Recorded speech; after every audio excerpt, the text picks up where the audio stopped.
Group 1 consists of me, Aiman Haqeem bin Baharudin. I'm Arvinth D022010091. Badrul Munir Muhammad Zamri. And Muhammad Ubaidullah bin Fazli.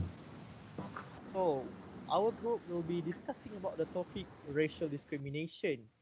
So, Arvin, since you're the only Indian in our group, can you share your experience of having to face with this issue? Okay, I will. Racial discrimination is still occurring at work, but what are the signs of workplace racism? In the workplace context, discrimination means unpleasant treatment to employee or job applicants because of race-related characteristics, or nationality. Malaysia stands where it is today because of the hard work of its multicultural society who come together as one. Everyone has the right to work, own a home, drive, regardless of gender, race, and religion. Despite Malaysia's first-class employment standards, many suffer from workplace discrimination in the public and the private sectors. Uh, from my experience, I work as a property development company. I work in a property development company, and I was always left out of conversation as my colleagues speak in their mother tongue, which is Mandarin. My superiors also spoke Mandarin. Since most of them spoke in the same language, they would sometimes converse in Mandarin during meetings and work discussions.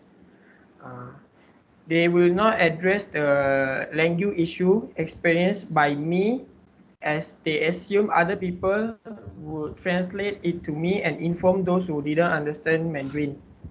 It can be frustrating, especially when I'm trying to blend in with other employees. I can't help, but I feel upset. What is worse is they would not acknowledge my existence when I was standing near them.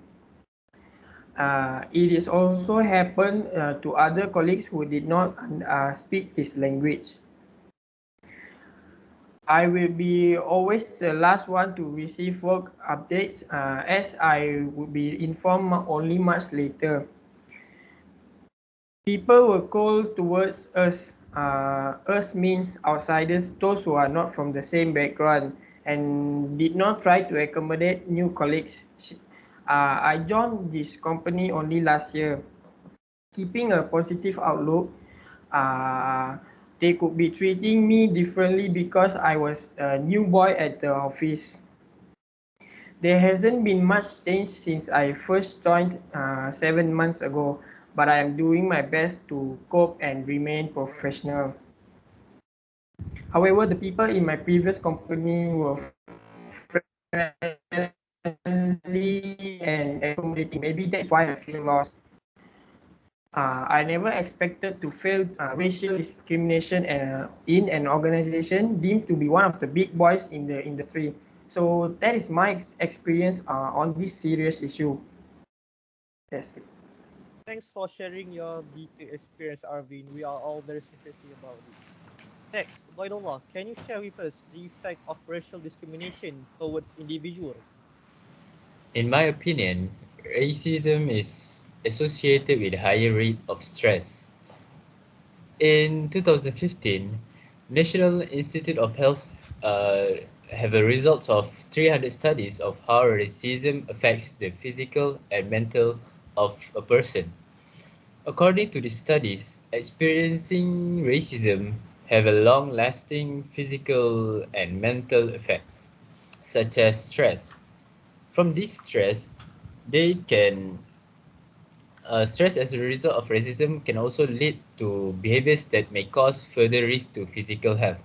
For example, research has found that discrimination is linked to higher rates of smoking, alcohol use, drug use, and unhealthful eating habits.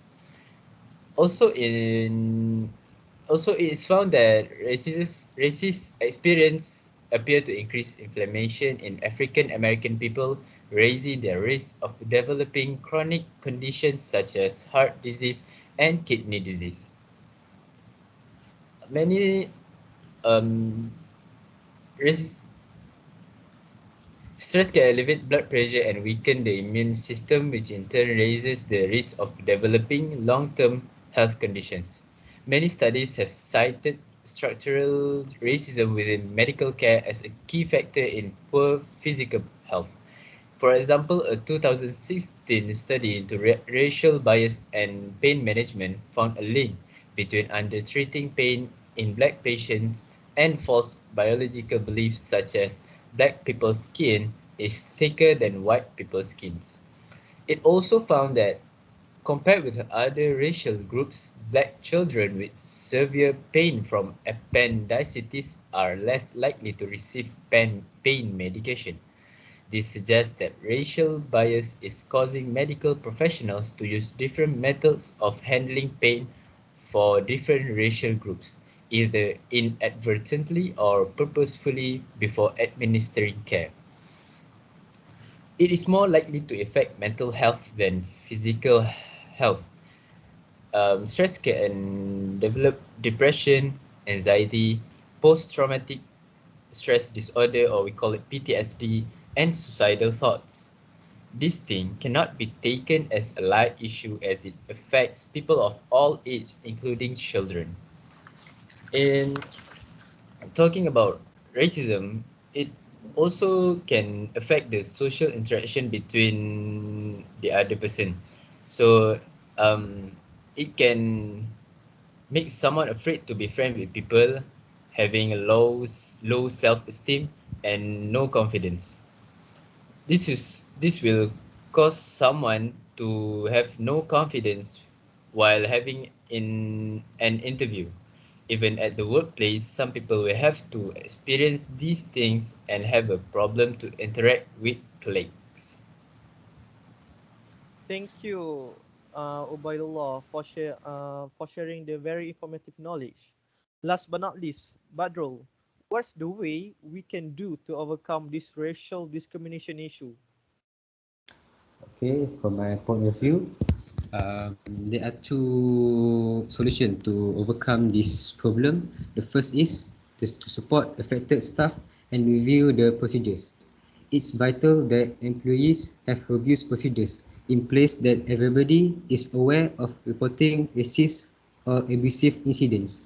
Review what support is already in place and for workers who may come forward. Employers should make clear that they will support employees if they want to report an incident to the police. It's normally not up to the employees if they want to report an incident to the police, but the victim who should be supported through the process. Risk assessment should include racist abuse. If any risk identified, the employer has a duty to consider what steps they should take to reduce that risk. And the second point is creating safe space to for difficult conversation. Organizational leaders, HR professionals, and DI advocates are encouraged to work together to create an inclusive environment where people feel safe to speak up and share their concerns. Research by Leadership Institute in New York, they found that when team members feel safe discussing racism openly and exploring whether unconscious racial biases are negatively impacting their decision, the conversation are likely to have a more lasting and sustainable impact. People often are scared to say anything because they worry that if they say anything wrong, they might get fired, said Angela Nino, an HR consultant and founder of Empathy Workplace in Chicago. It is important to create a space where people feel safe to have an honest conversation where nobody feels singled out or different. And research for New York Centers for Talent Innovation show that 38% of black professionals felt it was unacceptable to speak out their companies about their experience of bias. And that's all for me. That is some wonderful advice you gave, Badrul. It is very much appreciated. So, in conclusion, Racism is a type of discrimination which makes the recipient feel bad about where they were born and how they look. It is an unscientific method of judging people. Racism is so deep-seated in our culture that we think of it to be a norm. The need to eradicate racism has come to highlight after a series of violent activities against people for their race. No one can choose to be black, white, dark, or anything in particular. God has made us that there is nothing that should make us feel guilty for that. It is ridiculous and inhuman to make fun of people due to their cultural background or color of skin. We keep talking about how modern society embraces diverse cultures and people. We try to accomplish gigantic things like world peace, eradicate hunger and poverty, but we are not ready to unite to make such changes happen. It is possible to eradicate racism in our society if we are more open about such sensitive topics and give simple matters like this some thought. Most of us are way too self-centered to think about such obstacles. It is high time we made a change. We, as a society, need to let go of this narrow-minded thought that some people are inferior to others only because of what their skin color is. Racism can only be removed by spreading awareness and correcting people when they make a racist comment. Together, we can fight against racism. Let us unite and eradicate racism once and for all. That's all for our group. Thank you so much for listening, madam.